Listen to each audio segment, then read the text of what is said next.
Got Ashley with us in the UK as ever. He's going to be looking at Forex and some Earth and Sky. I think there's quite a few Earth and Sky setups this week. Last week we had a decent week.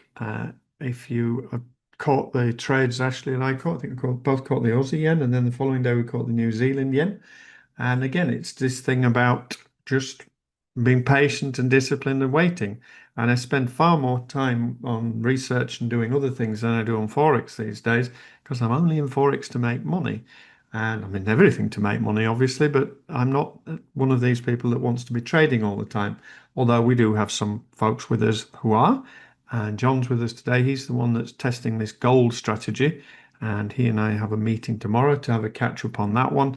And Marcel's been testing the crypto funded account with us, as I have as well. And I have nearly blown mine up, Marcel. I don't know don't know how you're going with yours, but it's a learning curve. And I have some conclusions as well, but he and I will be having a chat later this afternoon. Hi, Lisa. And who else just snuck in? Well, I think that's it for today.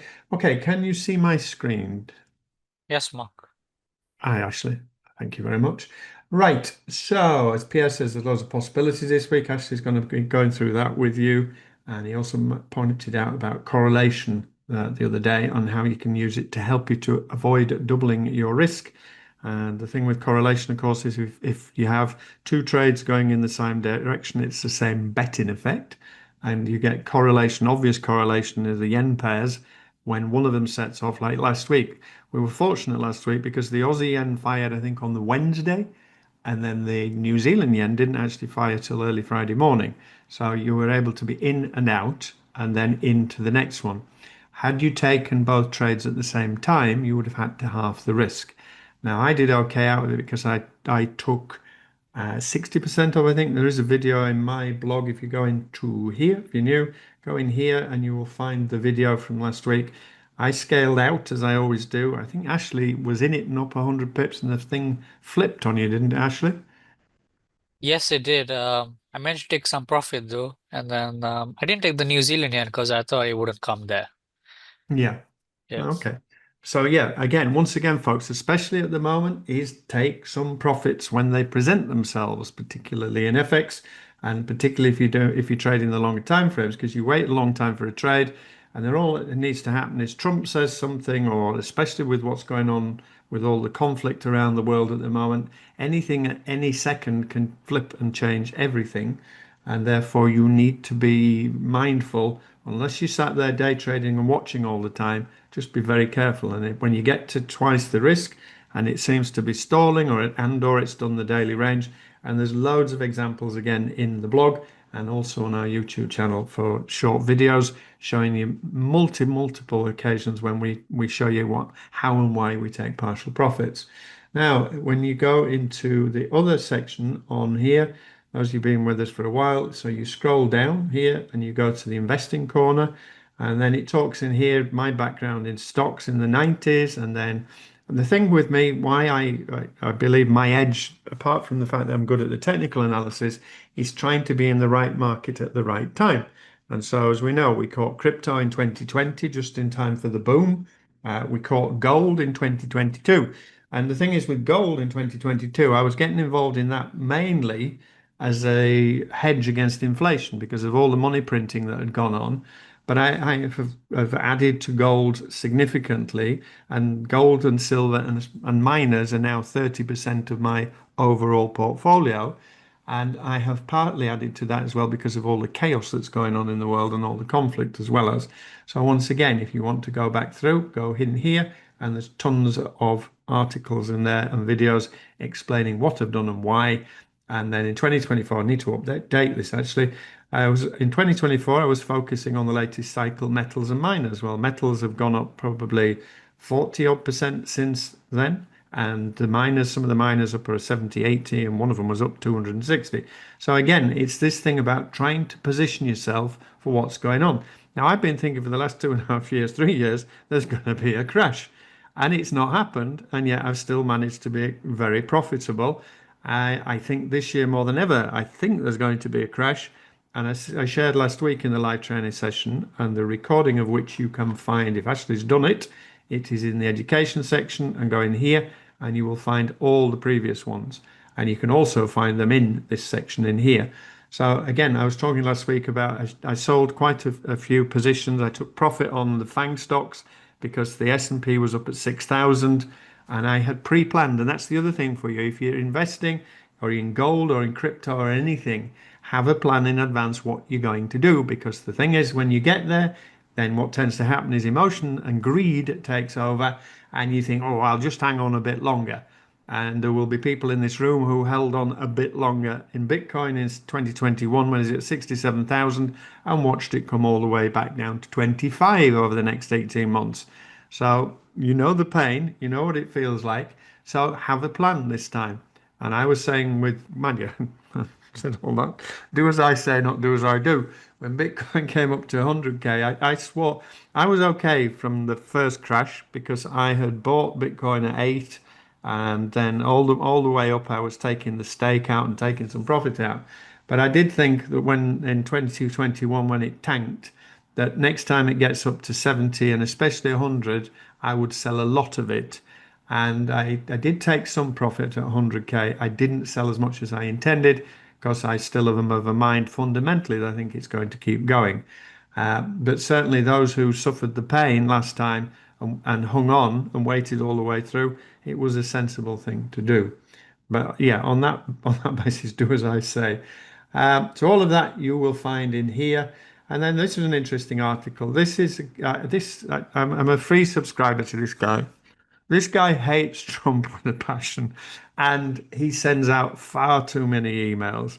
And every day I click and I think I'm going to unsubscribe. But he did do an interesting article here, and you know it's very easy to. I say to folks all the time, look, we're living through extraordinary times, and when you look back on this period in history later on, apart from all the woke nonsense and how the hell did we ever get to all of that? When you look at the conflicts that are going on, and if you read Ray Dalio, he's the ex-Bridgewater CEO, he's big on the theory that we're in the fifth cycle, and the fifth cycle of economics and empires is war. Well, as this chap points out here, we all know the Russia-Ukraine situation, and we all know about Israel and Iran, but you've also got Israel and Hamas still going on, and Lebanon and the Houthis. And then a couple of weeks ago, India and Pakistan, both of whom are nuclear powered, were at it. Azerbaijan and Armenia, North Korea and South Korea, not necessarily currently at it, but always there and thereabouts. And then, of course, China, Taiwan. And of course, with China and Taiwan, if the Chinese move into Taiwan, economically, that's going to cause an issue. I can't really see the Americans going to war with them because, quite frankly, the Chinese have got so much military power. I think they've got some insane amount. They've got basically, I think they've got more soldiers and sailors than the US have got adults. But if that happens, then economically, that's going to cause some real chaos, and tariffs will be tiny in comparison. And then you've always got the ongoing civil war going on in Africa, and then you've got Myanmar, Yemeni, etc.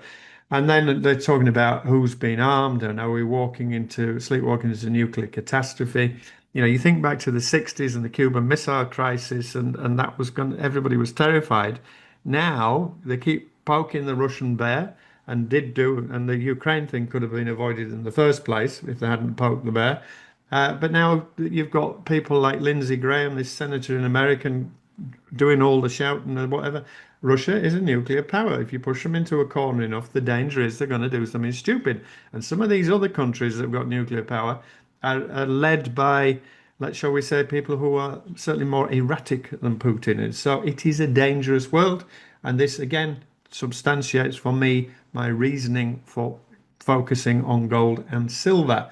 And then other things to do. So I explained last week, I have started to take money out of US dollars and US dollar stocks because at the moment, the US dollar is down against the pound and the euro about 8% this year. And the US economy is in a fragile state. And therefore, okay, I'm doing okay because I'm making good money on my stocks. But 8% is getting taken away before we start. So, but then where do you go with it? Because the UK at the moment, the pound's doing well, but the British government are a set of morons. There's not one of them got any business experience, and they've got a socialist agenda that is basically driving the place into the ground. And yet the pound is up and the UK stock market up, which doesn't make a great deal of sense. So it's very much a case of which is least worse, and it's the same in the Eurozone as well as. So again, gold and silver to me make sense. I also then last week added to my uranium. In fact, where's my thing gone? This was a note I sent out to my investing group. Where the heck's it gone? Yeah, can't find it now. Oh, here we go. So this was a significant thing as well. I sold half of my MicroStrategy yesterday. I mean, MicroStrategy is the best performing stock I've had ever.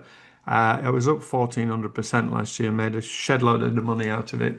The reason I sold it is that the MicroStrategy, now calling themselves Strategy, are buying Bitcoin by the billion every week, but they're paying really top whack for it.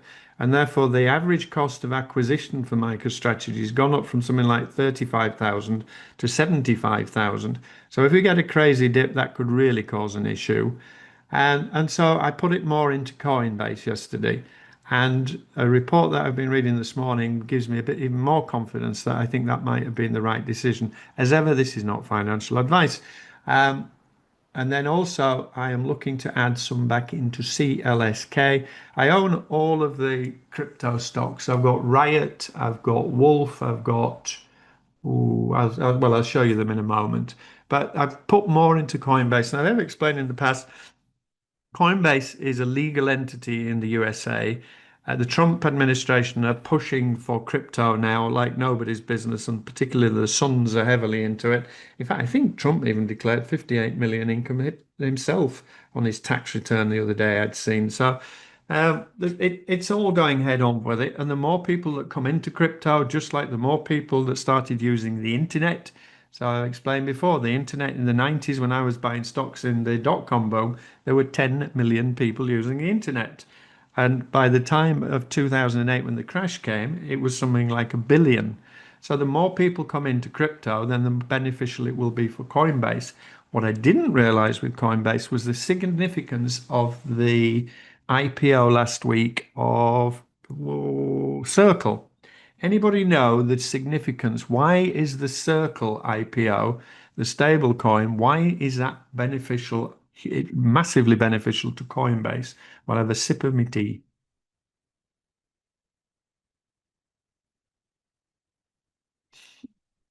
Dan says, while we're doing that, if anybody knows what I'm talking about, stick it in the box. Dan says, not financial advice. What is the minimum amount of capital you would hypothetically suggest a new member of your investing future starts with to make the most out of the membership and opportunities?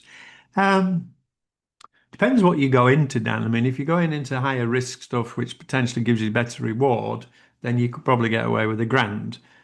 Anything less than that, then it's not worth doing, to be honest. You can get 6 months membership for, I think it's 375. So anybody with more than 1,000 would be worth considering. So, but that's off topic. Now, right, well, coin. So I read all the time. I read a lot. Alistair McLeod, I read with the it's from Substack about gold and silver. He's in his late 70s now, is Alistair McLeod, but he was based in South Africa. He's been in the gold industry for 50 years, and he also lived in China for a long time. So he knows the ins and outs of it. And he was talking here in this particular article about the mess of the UK and what's going on. But he's worth following on Substack, even if you just get the free version. I would definitely recommend him if you're interested in gold. And then the other thing with gold, when you're looking at gold, I also look at the value of gold against the pound, because the dollar, traditionally, gold is priced in the dollar. So what you have to be careful sometimes is that the gold is going up because the dollar is going down, which is what's happening. However, gold is also going up against the pound, and the pound is up 8-9% against the dollar at the moment. So this is not just a dollar move, this is a gold move. And Alistair McLeod tells the tale. I remember a few years ago, I was telling the tale. He was out drinking with a Chinese general and consumed a lot of alcohol, the pair of them. And then this general took him off to a warehouse, an aircraft hangar, heavily guarded place, and swung the doors open on this thing, this huge aircraft hangar. And he said from floor to ceiling, it was full of gold bars, and this was not declared. So his theory is that China holds significantly more than they declare that they own. So that was an interesting tidbit from him. Um, and so then this article today, this is a long read. This is one of those that nowadays they say TLDR, too long didn't read. It is worth reading. Arthur Hayes allegedly was the and still is the owner of a crypto exchange. He's certainly been around for a long time. But the real significant bit I learned today by going through all of this, and it's it is a long read, but if you really want to understand what's going on with crypto now, from somebody who's been in it far longer than me and far higher level than me, he's explaining the significance of with the Circle IPO last week. So Circle, if you're not familiar with it, they did an IPO in the US, way oversubscribed, price gone through the roof. He's pointing out that that's a nonsense and it can't last. But they had to do a deal to be able to create a stable coin. You need a customer base and you need a conduit to the banks. And what they have done is they have done a deal with Coinbase, and Coinbase are eligible for 50% of the profits on the interest. And how these stablecoin companies make money, they make a little bit on every transaction. Because if you buy a crypto using USDT, USDC, etc., they make the money on the spread. But how they really make money is that they then buy T-bills, government bonds, etc., from the US government that paying out 4 and 5% on billions of dollars a day, and therefore half of that has to go to Coinbase. So that gives me even better confidence that I am better off in Coinbase than MicroStrategy. That's not to say I still hold a significant amount of MicroStrategy. I've just basically rebalanced it. So I'm more heavily now into Coinbase than I am into MicroStrategy. So that was that. And then also yesterday I was talking about uranium. I started buying uranium again last week. Why am I buying uranium? Come on, you lot, wake up. Why would I want to buy uranium at the moment? What's going on from the supply side and the demand side? What's going on around the world at the moment that you think would increase the price of uranium? Dan says war. Ashley says Iran. Lots of nuclear reactors being built, says Oliver. Julian says oil threatened, or bombs. Nuclear hype, says Frank. And John says nuclear fuel. So yes, from the supply side of things, there's the scenario. Russia is one of the biggest producers of uranium, and they are not in the equation at the moment, of course, because of the sanctions. Iran, similarly, is a processor of uranium, and they're out of the equation. And at the moment, if the Israelis keep bombing it, there won't be any left either. So the supply side is restricted, and the demand side is going through the roof because suddenly they're beginning to realize that wind power doesn't work on a windy day, and wave power and all the rest of it. And nuclear is the cleanest, safest fuel. And so there is a big push, and Trump talked about it the other day. It's happening in the UK, although it's going to take 10 years to build. And that's another part of this equation with uranium. It's not generally the type of thing that you will get rich quick with, because it takes so long to either restart a nuclear plant or to build a new one. Now, they are Rolls-Royce, for example, in the UK, and there are other companies around the world are building mini reactors. So you could think, by the sound of it, have it parked in the car park for powering your factory. So, but generally, what it means is there will be a greater demand for uranium, and therefore I started buying it last week again. Made a lot of money out of uranium in previous 18 months, and I missed it this time. I took my eye off the ball, and CCJ, a Canadian uranium miner, I particularly like, but it's too expensive for me at the moment. So last week I bought some URNJ and URNM, which are miners and junior miners using Sprott. Yes, the ETFs can be more expensive, but everything else is too expensive, and I'm just holding that. I also quantum computing. The NVIDIA guy was talking about this the other day. The original thought that quantum computing, which is going to be the next thing, And basically, when you think in terms of the size of a computer from the 1960s, would basically take up the size of your house for the amount of power that you now have on your mobile phone, then quantum computing is going to take us to a completely new level. And when you mix that in with AI as well, the improvements will be massive. The downside is that it's a terrifying prospect because, as I said last week, there was an incident in recent weeks where they were testing an AI robot and it wouldn't turn itself off because it didn't want to destroy itself. So very scary. Anyway, that's what I started to buy about 6-8 weeks ago. I showed you one last week that shot up 150%, and most of them are up about 50-60%. So I'm buying that. And another thing I'd said to folks the other day, most of the miners were too expensive, but I did buy some Hoch yesterday, Hoch Shield, which for me is partly a thing by not being in the US dollars, it's in pounds. And there was an overreaction to some news that they'd had an issue at one of their mines, but it's only 15% of their overall income. And I just thought 20% drop was silly, so I bought some of that. And I didn't buy any Baba yesterday, but it did set off again because the retail sales were better. Added to AMD, which is a competitor to Nvidia. They have a chip out now that's supposedly faster and cheaper than some of the Nvidia stuff. And I am looking to buy some more uranium. And yesterday I also bought some MUX, which is McEwen Mining, which I already hold, and a bit more Heckler because they were cheaper. So I can show you those in a moment. Now, Dan was just asking me about how much money do you need to start investing in things. And I shared with you last week that I created an account for a friend of mine, and I shared with you what we had bought. And this only started on the 19th of May. So as ever, another one of my private guys, Forrest from Canada, he's trying to get into my kind of portfolio at the moment. And yesterday he was quite rightly saying a lot of the mining stocks are too expensive. So it was too expensive for Andy recently, this mate of mine. But this is what he started on the 19th of May. And this is in what's called an ISA in the UK. You're allowed to put 20,000 in, and it's tax free. So he put 20,000 in on the 19th of May, and at the moment it is up, what, 15%? We're up at 23,000. So, and this missed all of the majority of the rebounds from April in the FANG stock. So he missed that. And I explained last week, I balanced it out. We've got 30% in gold and miners, and I'll show you his gold account in a moment. And then we've got miscellaneous stock and crypto. He's got 25-30% in crypto, and then the rest in cash waiting for crashes. So these are the things that we bought. We trimmed the alphabet, the blue chips that he did have.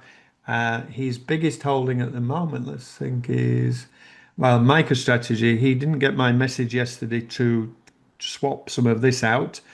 So he's down a bit. I mean, he got in way late to the party. We were buying this at 30 odd bucks. But I will probably end up doing this for him, I think, by the sound of things. But that was my goal yesterday, was to trim this in half and then to increase Coinbase. Barrick Mining. So in here, he's got mining and crypto. Again, McEwen Mining is the MUX one I've just mentioned to you. So he put 2 grand into that, and it's up at 2,700 in 6 weeks. Endeavour Silver, another miner, Heckler Miner, Mara Holdings, which is one of the crypto stocks, and TerraWolf is another crypto stock. First Majestic Silver, I have a lot of that one. Paladine is tied up with palladium, and which is another precious metal. And I also have some, what's the other one? Oh, platinum. But I don't think we managed to buy any for him. Zenatech was a AI, I think. And again, he hasn't really benefited from the quantum. So I'm going to need to talk to him about that. Although this is quantum and this is quantum as well. This is a healthcare and then another crypto. So that's within 5-6 weeks, 7 weeks now. And this is his gold. So this is physical gold. This is held, you buy it via bullion vaults in the UK. Mine is stored, and I've done it with him as well, stored it in Zurich. And this is just set and forget. Don't intend to do anything with this. And what I've done with his is I've copied my own. So we have twice as much silver as gold, because as I've explained repeatedly, silver is used more than gold. and the supply above ground now is getting to the point, supply and demand, the demand is going up and up and up, and there ain't enough of it, and therefore, and technically as well, silver was at 49.50, so he is up, and this was he's up 10% on his silver and 2.5% on his gold. And this is a statement. We bought the first lot of gold in pounds on the 19th of May.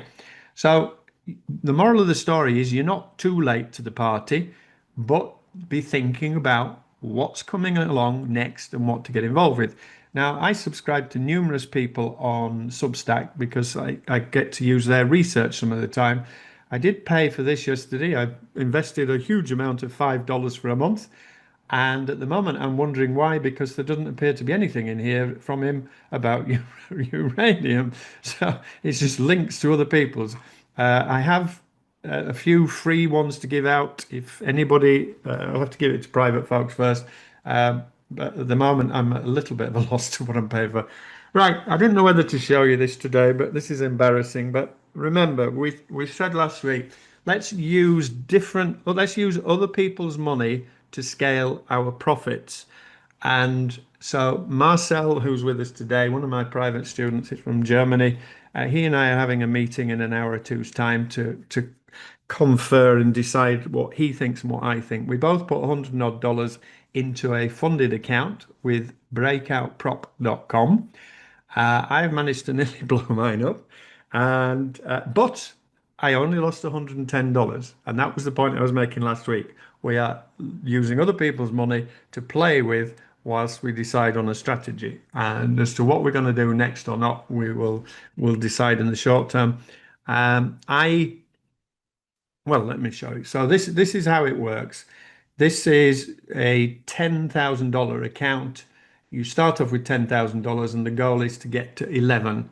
And I am currently down at 9,530, and the biggest drawdown I can go to is 9,400. And I was in Ethereum yesterday or a couple of days ago, and I was in at 2,542, and I thought we were on a big move. And this is on a 4-hour chart, and it was up here last night when I went to bed, and I got up this morning. I'd moved the stop up to here, and by the time this morning came, I was out. What I have learned from doing this so far is I did the initial trades. I took too many smaller trades. What we were saying about this is, so you've got the potential for a 6% drawdown. Don't want to use my own money trading crypto because it's too risky, and therefore this does appeal to me. But because I'm so habitually used to only risking a small amount, I've gone to 1%.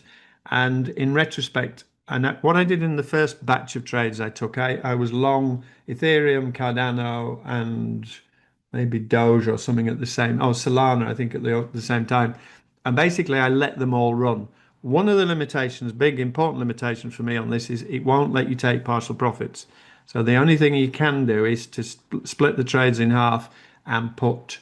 So if you're going to risk $100, you put one on at $50 with a stop with a target that's fairly near, and then you put another one on with a bigger target. So my overall thinking yesterday was I thought that Bitcoin was on a run, and this was going to drag Ethereum back up again. And bear in mind that flag pattern I've been talking about. So I was quite pleased with the entry down at 2,500. I wasn't bothered about that, but I was just letting it go, and I moved my stop in here last night, and it's got taken out. And then I also had an order on this one. So this is one of the smaller ones. So I don't know what Marcel's confirmation and all as this is going to be until I speak with him. But I kind of came to the conclusion is partly when you're shorting, you're better off, I think, and this is very limited knowledge because I've only been doing this a week or two in terms of trading it, you're better off with some of the smaller ones. And there are 100 to choose from. So there's 100 to go at. And so to short, I will going forward. I'm going to have another go at this and see. And I'm going to be more aggressive. I'm going to go in and I'm going to risk 2% per trade and 3 losing trades and I'm out. But it doesn't matter because it's only $100 a time. So I'm going to go. That's one of the things I've learned with it. And then the other thing is rather than my initial one where I took 3 trades at once, I am just going to go 2% on the one that I think is the most. I'm still using my long-term big area strategy in terms of buys and sells. The only other way I think to do this is to start day trading. For those of you who like to day trade, John, one of, and want to sit there and do something, then this then could have the potential. Because what you have to be careful with this is the fees. The overnight fees are horrible, and the spreads getting in and out are not good. So this is really better if you're going to day trade, not beholding to try to catch the big one. So again, that could be a shift in psychology as well. Comments. Julian says, actually, the USA is covertly buying Russian uranium. Oh, they're all at it, Julian, aren't they? Germany is still buying officially, even they don't hide it. They're still buying fuel from Russia. Correlation. Ashley said correlation. I'm not sure what that comment was about. So I did at the moment. I'm researching, having a look around now. This guy, this guy actually sounds really sensible. But he's posting his videos from his garden shed. So when I first looked at this, I thought, damn, but I listened to what he's saying. And he's making the point that the fees on here are horrendous. Anyway, it takes all sorts, so he does make some sense. I am currently looking at other prop firms, if possible, for crypto, and I will let you know next week how Marcel and I are getting on. And if anybody else wants to do it, I'm not recommending this by any stretch, and we're not affiliates. This is breakoutprop.com. It does appear to be legit, but obviously these kind of things, they make the profit from people taking all these challenges. So it's not something just to be doing willy-nilly. I do have a serious intent with this, and the idea is, well, if I'm willing to risk $500 a month on crypto trading, then I'd rather do it on something like this with the leverage that it gives.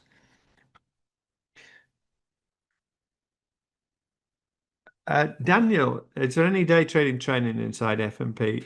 Ashley day trades, but off 4 hour trades. To be perfectly honest, I know very few people. I mean, Brad's with us from Canada, so I don't know if he's still day trades. I know very few people who sit there hour after hour who actually are profitable. You end up with all the issues of getting tired, making silly mistakes, getting bored, over leveraging, over trading, etc. There was a mini course in FMP somewhere about day trading, and it was something we did as an experiment one year. I don't even It know if was it's still. M3, isn't it? Yeah, I don't think we've even still got it in there, have we? Um, I am not a great believer in day trading. I'm certainly not a believer in scalping because scalping is win, win, win, win, lose one and lose the lot, lose the profit and all the rest of them. Position trading, semi-automate your trading, gap trading. Again, a lot of strategies that used to work don't work anymore because the market pattern changes, which is why automated strategies don't work. I used to make a lot of money. I worked with a guy called Goster who created an app. Well, it was pre-app days, but he created some automated software. We made a load of money from it, and then the brokers just killed it. Omar's PTS strategy, that was to do with trading gold. London breakout method. We all used to have a London breakout method, and then about 2014, it stopped working because the Asian session got busier and the daily ranges changed. And then why invest in gold long term? Gold can be volatile. John, who's also with us at the moment, having said that, I'm not going to share his stats because he's got his full name on it. But John is testing something on gold at the moment because he does like to day trade. So again, I'm having a chat with him tomorrow, and we'll see where we're up to with that one. So we may have something for you, but it's not something I particularly recommend. And I think you're in Australia, aren't you, Dan? So I don't know if time-wise that would work for you as well. Indy says that this chap's had a row with his missus. That's maybe why he's posting from the shed, from his greenhouse. I mean, apart from anything else, no, I'm not going to insult him. Bless. John says not all day. Yeah, John lives in London. His idea is the traditional thing of get up and trade for a few hours a day, which we used to be able to do. with the London Open, but I say it doesn't work anymore. Righty ho, Ashley, you have 25 minutes today. You're always a little bit peeved that I always take all the time, so I've not done. Anybody has any questions, stick them in the box. If they're for me, I will answer them as Ashley's chatting. And if not, we can have a Q&A at the end if he has too much time. Over to you, Ash. Thank you, Mark. Let me share my screen, guys. Let me stop sharing. Can I stop?